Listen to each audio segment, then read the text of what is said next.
Hello everyone, welcome back. I am Lucy. A big thank you to everybody who has subscribed to this channel. If you have not subscribed, please do so that you will get a notification each time I upload a new video. In today's video, I'll be cooking ugali the Kenyan way. This is the water I fetched earlier on and I've now put it on the cooker. I'm going to wait for it to bubble before I start making ugali. Ugali, also known as posho, nsima, papa, pap, saza, and other names, is a type of cornmeal made from maize or corn flour in several African countries like Kenya, Uganda, Tanzania, Zimbabwe, Zambia, Lesotho, Eswatini, Angola, Mozambique, Namibia, DRC, Malawi, Botswana, and South Africa.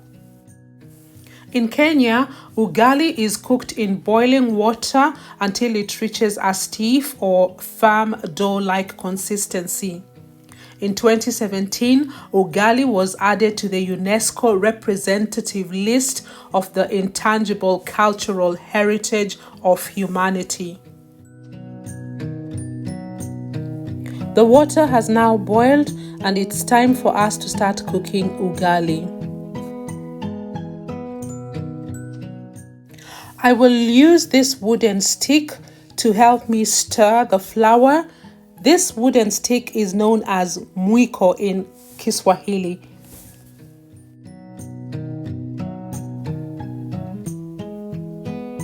I'm going to start adding flour and stirring it until I get the right consistency.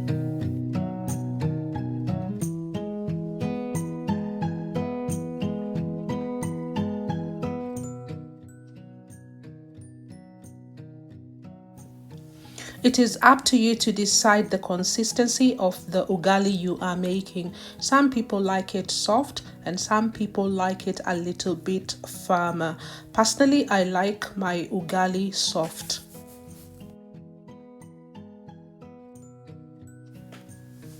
Ugali was introduced in Africa shortly after the Portuguese introduced maize. The Luyas in Kenya were the first to end up with ugali as they tried to cook thick porridge from the maize flour.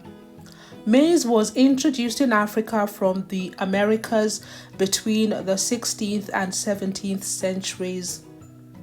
Before this, sorghum and millet were the staple cereals in most of sub-Saharan Africa. African farmers readily accepted maize as its cultivation was very similar to that of sorghum, but with significantly higher yields. Eventually, maize displaced sorghum as the primary cereal in all but the drier regions.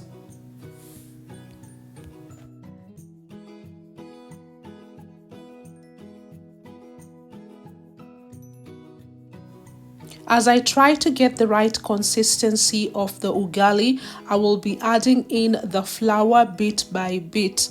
As I mentioned earlier on, I like my ugali soft. Have you ever eaten ugali that has lumps in it? Let me show you how to get rid of lumps in ugali. Do you see what I'm doing? Do this from time to time when you're cooking ugali to get rid of lumps.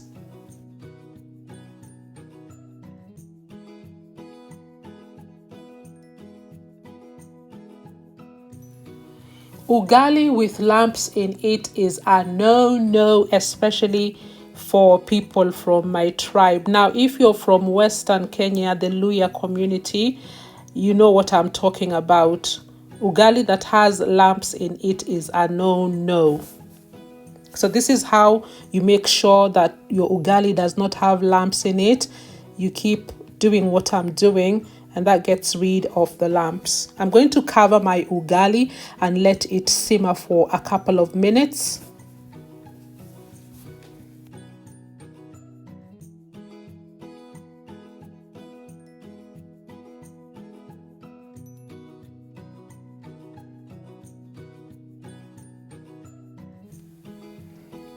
As you can see, my ugali does not have lumps in it. So I'm going to continue this process, and I'm going to cook this ugali for about 20 minutes, and then it will be ready to be served. I almost forgot to give you a tip. Once you have mixed the flour in the boiling water, don't forget to reduce the heat on the cooker, or else your pot will burn. So always reduce the heat on the cooker for best results.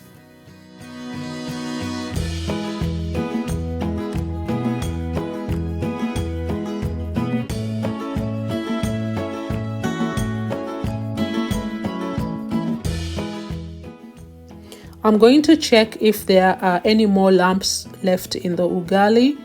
Let's have a look, and I think we are okay. So what I'm going to do, I'm going to cook the ugali for a couple of more minutes, and then it will be ready to be served. Like I said, I usually cook my ugali for about 20 to 30 minutes, and one of the ways to tell if your ugali is cooked is the bottom of your pot will turn brown. That will indicate that the ugali is cooked. So let's have a look.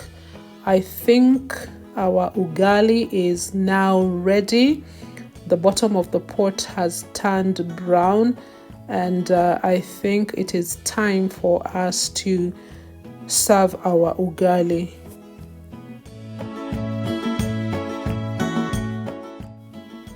One more check for any lumps that are hanging around in my ugali, but I think there are no lumps, and the bottom has now turned brown.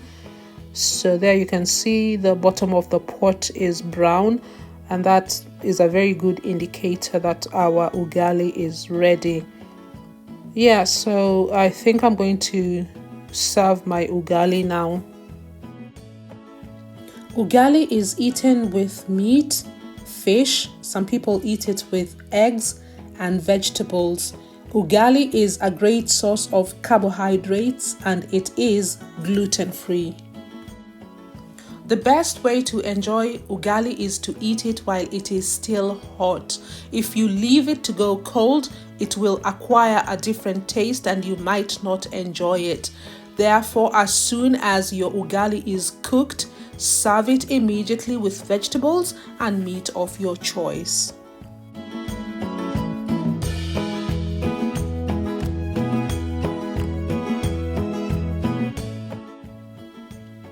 The ugali is definitely ready, and the next thing is to plate it up.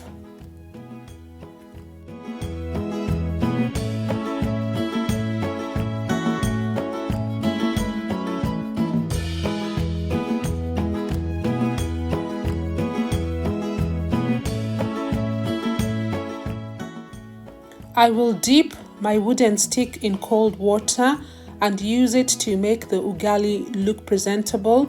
I'll try and give it a nice round shape.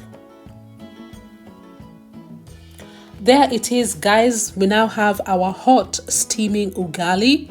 I do hope you have enjoyed this video in which I have shown you how to make ugali the Kenyan way. Don't forget to like, share and subscribe to this channel. I'll see you next time. Bye for now.